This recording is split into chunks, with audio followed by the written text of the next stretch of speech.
It's your Thursday daily delivery. I'm Michael Rand.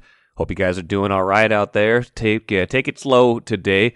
A lot of snow if you are in the Twin Cities or Minnesota area and listening to this. I'll get some shoveling going here in a little while. I'm sure a lot of you will as well. But, that's what we do. It's what we do in December, in January, and February, and March, and, sometimes April. But not so bad. We'll get through it, and you'll have a nice daily delivery today to get you through all of that. Maybe you're listening to it even while you clear some snow right now. If you are, I hope you like some hot stove talk. I'm going to get some Twins talk here in just a minute, tying up some loose ends from the Carlos Correa not signing with the Twins.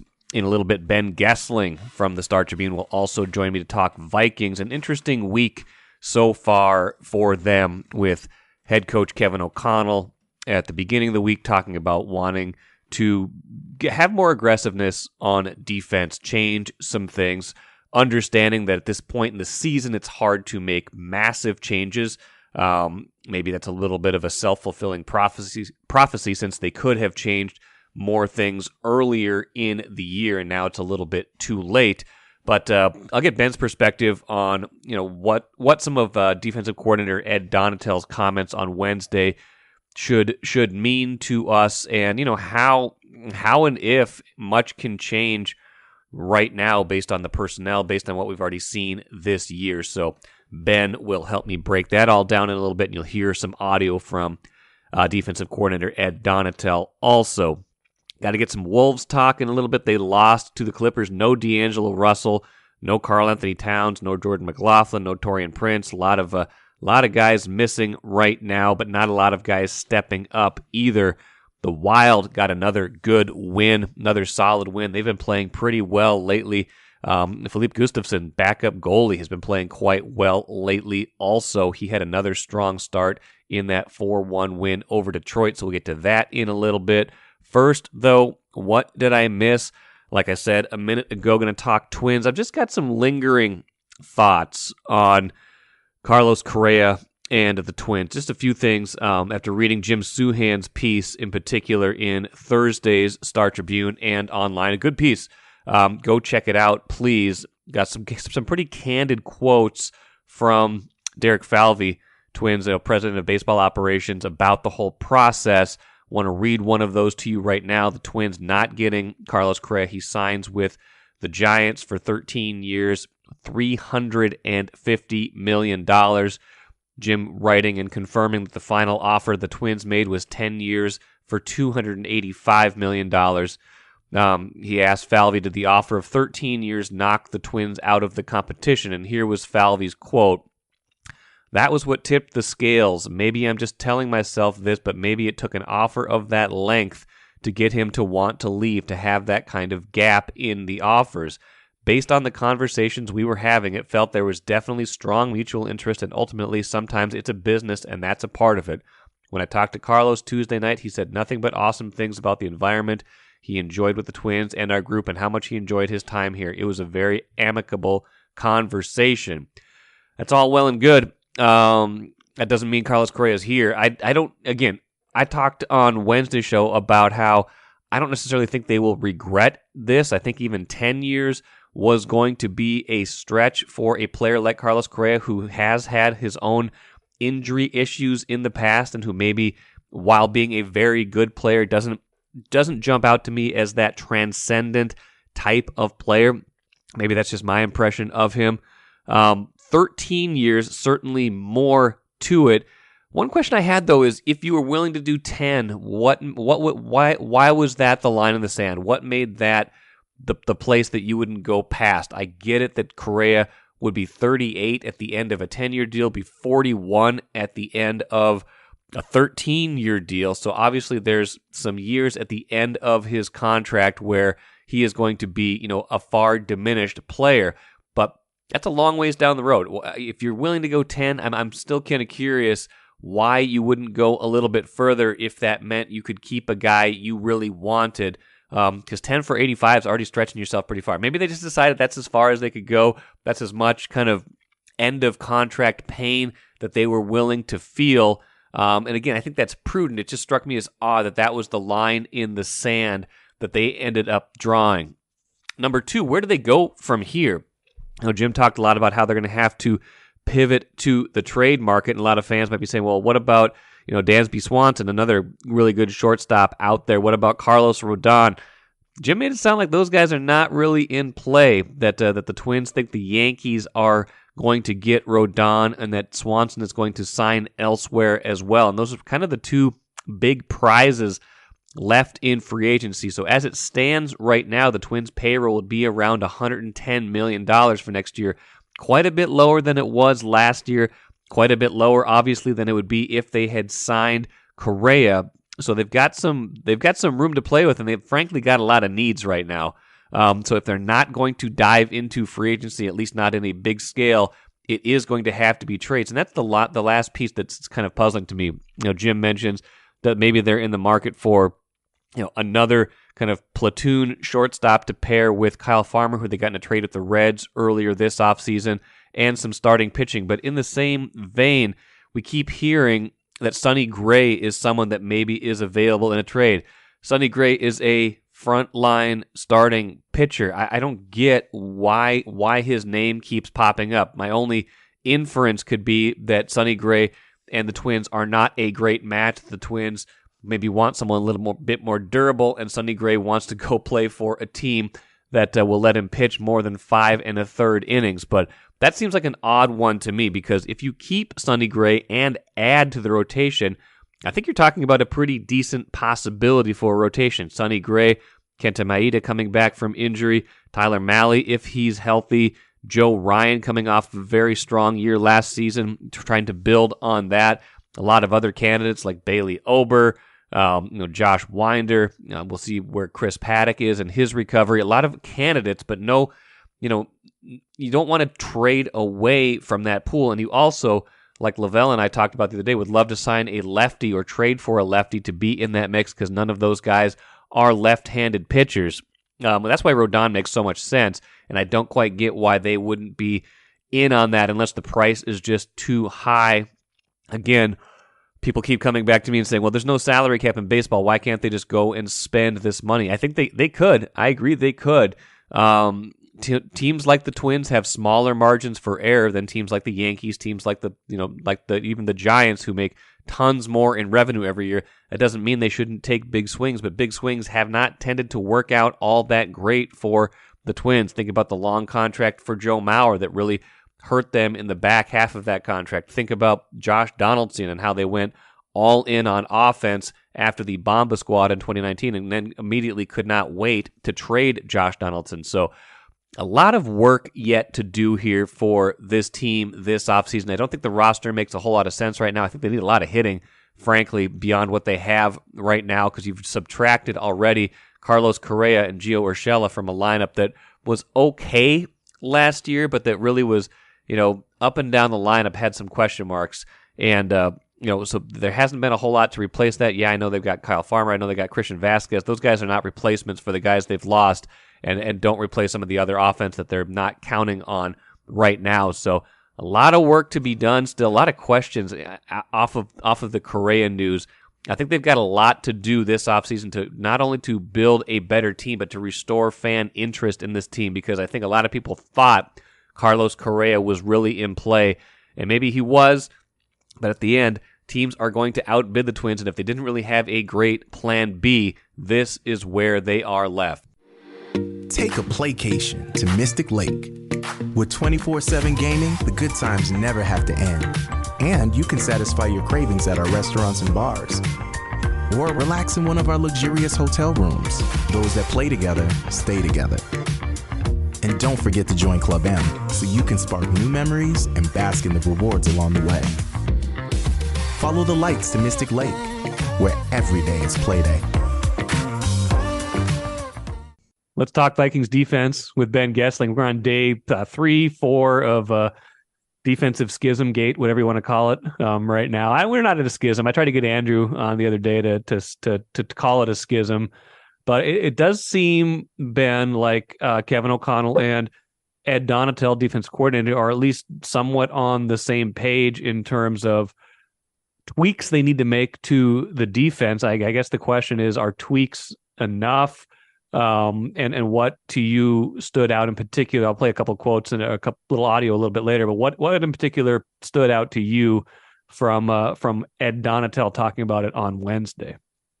Well, I mean, he talked a lot about how it has more to do with execution than scheme, which is, I think, typically what you hear from coaches, because obviously they put a scheme together thinking this is going to work. I mean, you don't go into a season thinking, okay, this scheme isn't going to get us where we want to be. I mean, the idea with anything you put in is if we execute this scheme properly, this will have the answers to what we have to deal with. And this scheme obviously is popular around the NFL. And it's part of the reason that Donatel is here is that he has been in this scheme for the better part of his career, but certainly been with Vic Fangio the last couple of years in Denver.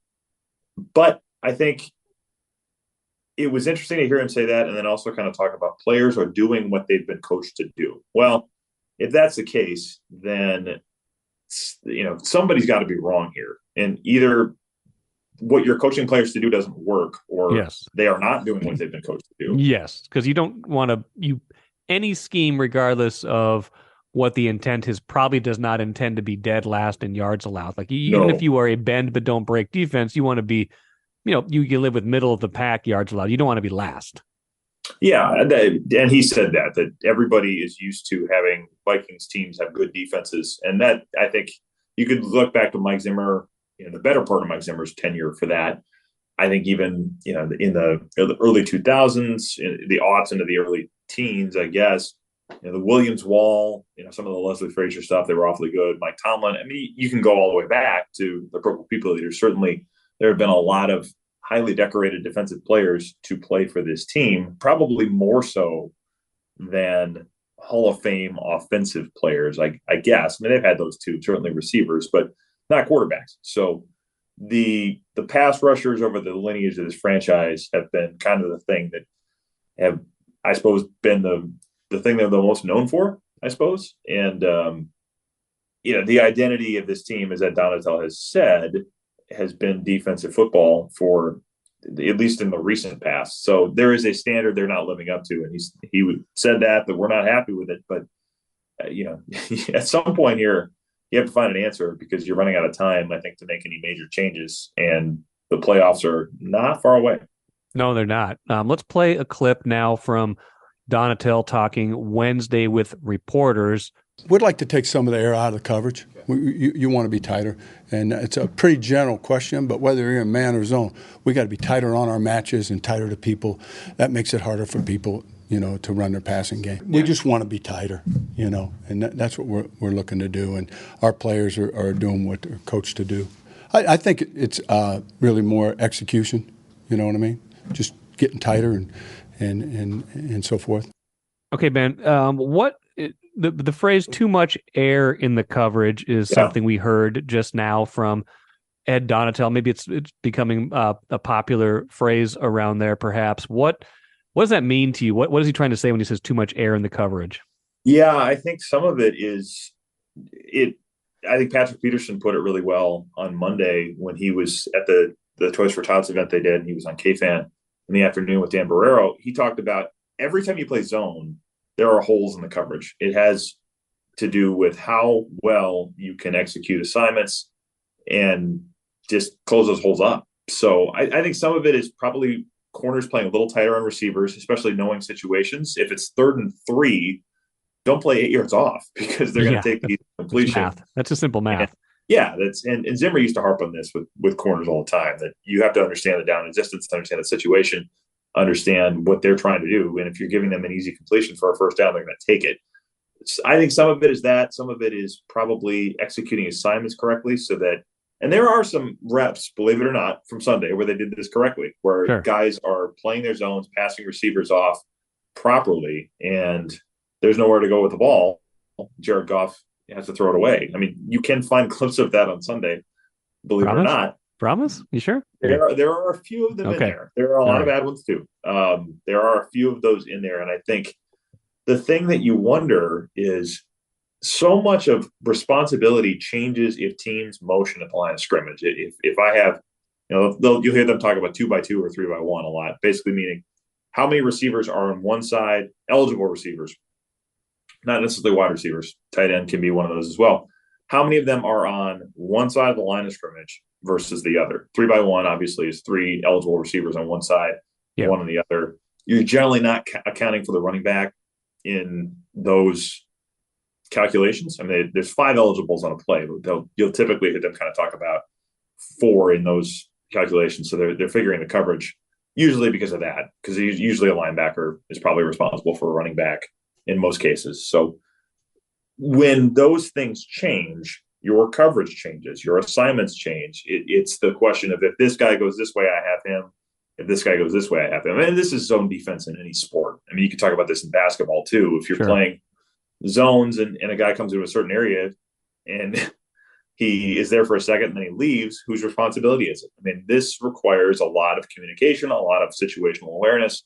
I had a conversation with Patrick Peterson in the locker room today talking about, the thing he will do a lot of times is he said, you'll see me talking before the snap all the time. And you can see this on any broadcast copy, any game you watch. He's talking a lot before the snap.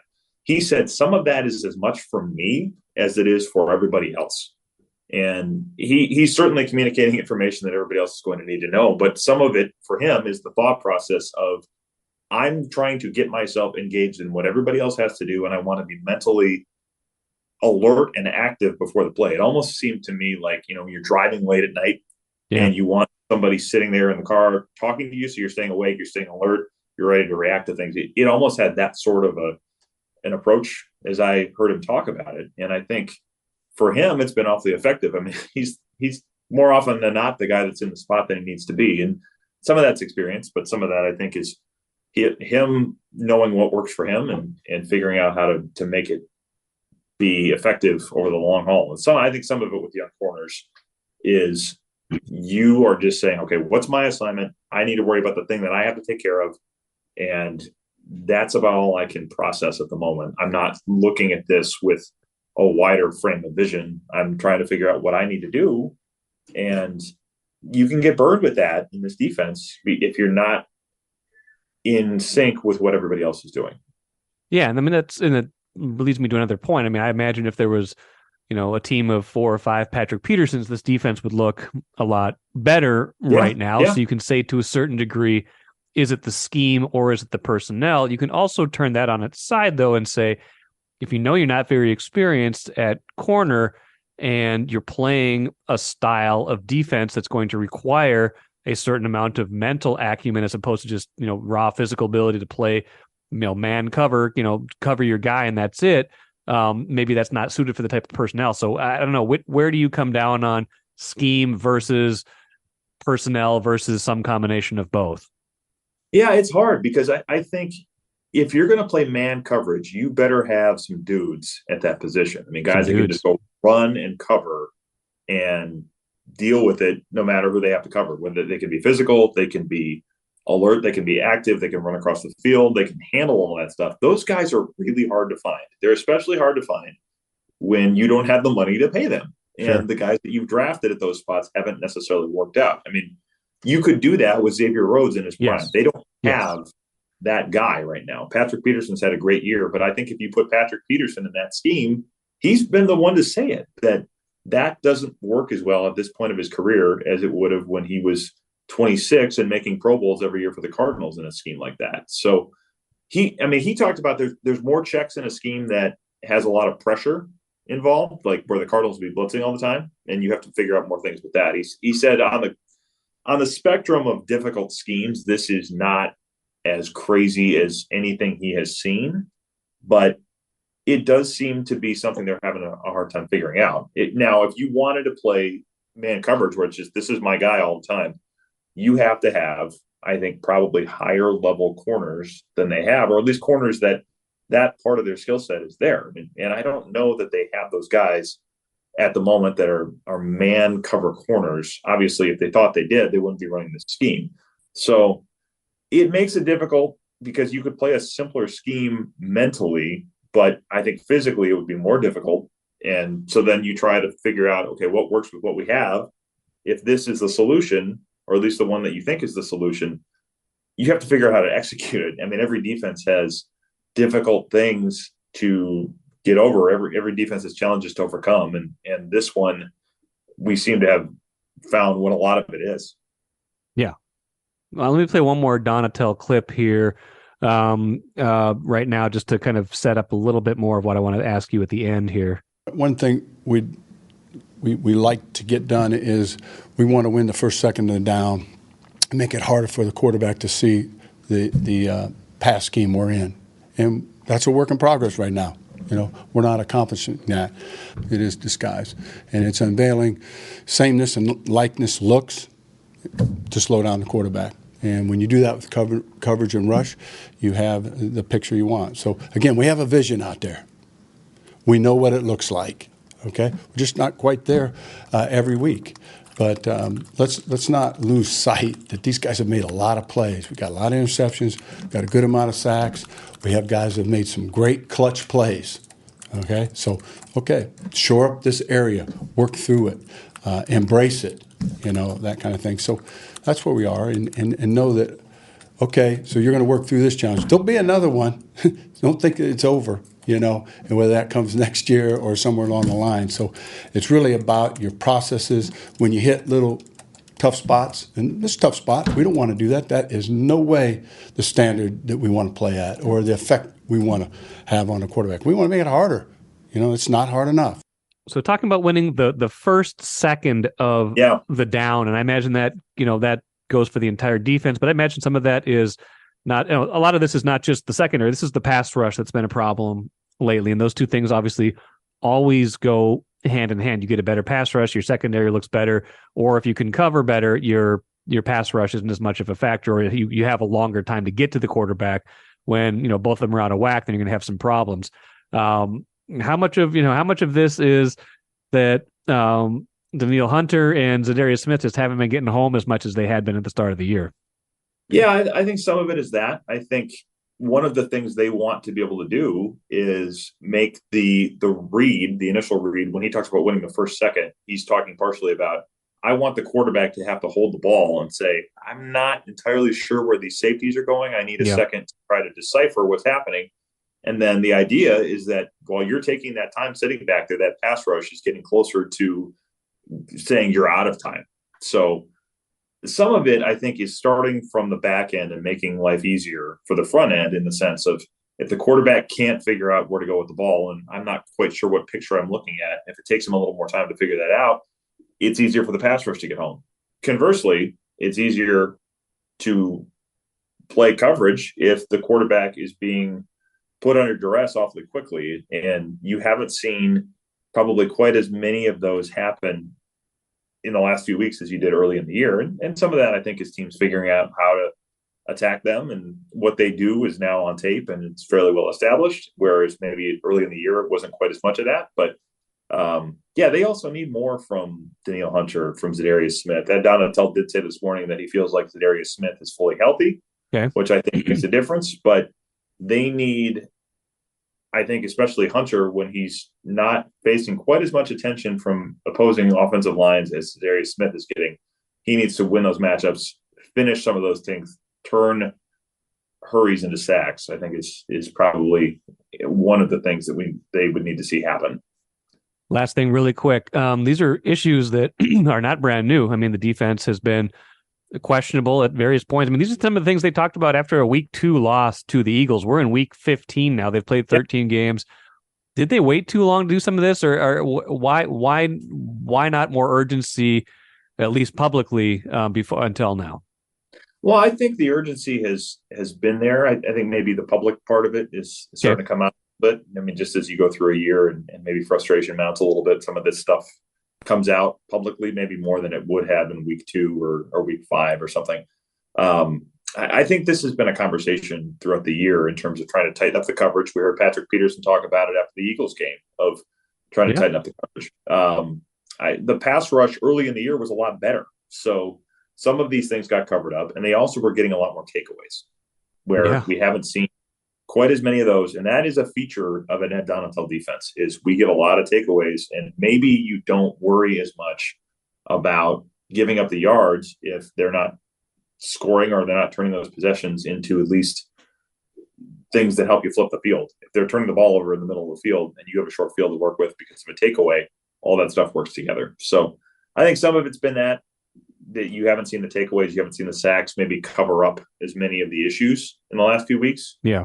The issues have kind of been there, but if you have quarterbacks working out of 3rd and 14 instead of 3rd and 3, that changes things. And if you have quarterbacks that are throwing interceptions and those things turn into points and points then turn into a lead and quarterbacks are having to work from behind, all of that stuff kind of goes hand in hand. Well, we'll see if they're able to turn it around against what is, in some measures, the worst offense in the NFL Saturday against the Colts. Maybe Ed Donatel by Saturday night will be a genius once again. I doubt it, but we'll see. Regardless of what happens, Ben Goessling will have you covered from US Bank Stadium on Saturday. Ben, appreciate the time. Catch you again soon. All right. Thanks, Mike.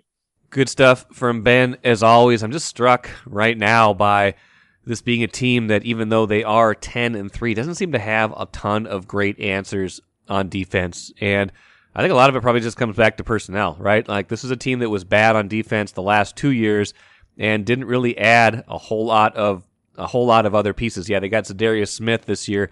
I get that was a big move, but that's kind of the only real huge significant upgrade they've made. They tried to upgrade the secondary through the draft, and all of those guys are hurt right now. Lewis Seen, Andrew Booth Jr., Caleb Evans. They just don't have a lot of help right now. And sometimes we can blame the scheme. You can say, "Oh man, they're just not playing the right way." I don't know. So I think Ed Donatel deserves a share of this blame, but sometimes it's just you don't have the players, and maybe they weren't counting on being 10-3 right now with the way they were constructed. I don't know, but right now I don't see a whole lot of answers on defense. Maybe the stretch run here will give them a little bit of confidence, at least heading into the playoffs. But an interesting time for them as they, are on the verge of clinching the division, way clear of everybody else, but still a lot of questions to answer for the Vikings. Let's finish with the cooler. Timberwolves and Wild played on the same night again. I think it was like the 4th or 5th time in a row they've played on the same night. They keep having these off days at the same time, on days at the same time. Two teams heading in seemingly opposite directions. Timberwolves, like I said at the jump, missing D'Angelo Russell. He was out with an injury. Seems like it's kind of a mild injury, but still missing him, missing Karl Anthony Towns, missing Taurean Prince, missing Jordan McLaughlin, who would have gotten big minutes at point guard if he was healthy. This is a team right now that just doesn't have a lot of offensive firepower, and that showed in a 99-88 loss to the Clippers, only getting 88 points. I mean, a much better defensive effort to a certain degree. They slowed the game down, muddied it up, gave a lot of minutes to Austin Rivers. They're just not a very good offensive team when those guys aren't on the court. And this one thing that's just really struck me this year is that they just turned into a team that does not value the three-pointer nearly as much as they did last year. They were the number 1 team in the league last year in three-point attempts per game. They're more like bottom half right now. Shot just 4 of 22 from three-point range in Wednesday night's loss. Last year they averaged like 41 threes a game. They made like 14 or 15 a game. Just not a lot of guys in this lineup who can make or shoot the three. One interesting side note, I think I saw a note that Patrick Beverley, who had left the Wolves in the Rudy Gobert trade, is open to a return to Minnesota if he is traded and eventually bought out of his contract. That would be an interesting rekindling of that relationship. I do think they miss Patrick Beverley. I do think he brought a certain element of accountability and fire. So I think he is available to be traded as of today because of veteran status, contract status. If he is traded from the Lakers at some point, that would be interesting to see if he winds up back with the Wolves. That's not an immediate, 3-point solution, although he does have a pretty good career mark. But that is somebody who could change the texture of this team. The Wild, meanwhile, like I said, up. They've been playing a lot better on defense lately. Philippe Gustafsson, their backup goalie, giving them a lot of good minutes. That was kind of the template for Wednesday's 4-1 win over Detroit. Just felt very comfortable all the way in that game, like they had this one in hand, and really just changed their identity from the beginning of the year. And that's a pretty impressive thing. You can't always just imagine yourself doing that. Imagine yourself going from a team that's kind of skating up and down to a team that's got to tighten it up a little bit, find your offense in spurts, but really lean on the defense and the goaltending. And they've done that. They've gotten themselves into a much better position to succeed this season, changing their identity. And unlike the Wolves, it seems like they are getting healthy at the right time, too. Sounds like Ryan Hartman could be back pretty soon, and that would be another key addition for them. They've been making do with a lot of players. Call-ups, Sammy Walker, former Gopher, has been very good for them in a few games here so far. Very steady player. So, showing some organizational depth and now getting healthy, that is a good trajectory for them to be on. And that will do it for me today. Special treat coming up on Friday's show. I've got a longtime Vikings fan who is on a quest to see them beat every team in person. He is one team short, and that team is the Indianapolis Colts, who the Vikings play on Saturday, and that just happens to be the Vikings' 1,000th game, postseason or regular season, in their history. So a lot of things converging on Saturday, including the chance to clinch the division. So I will talk to Ted Young, longtime Vikings fan, for Friday's show. I hope you enjoy that conversation. Until then, have a great rest of your day. I'm Michael Rand, back at it again tomorrow.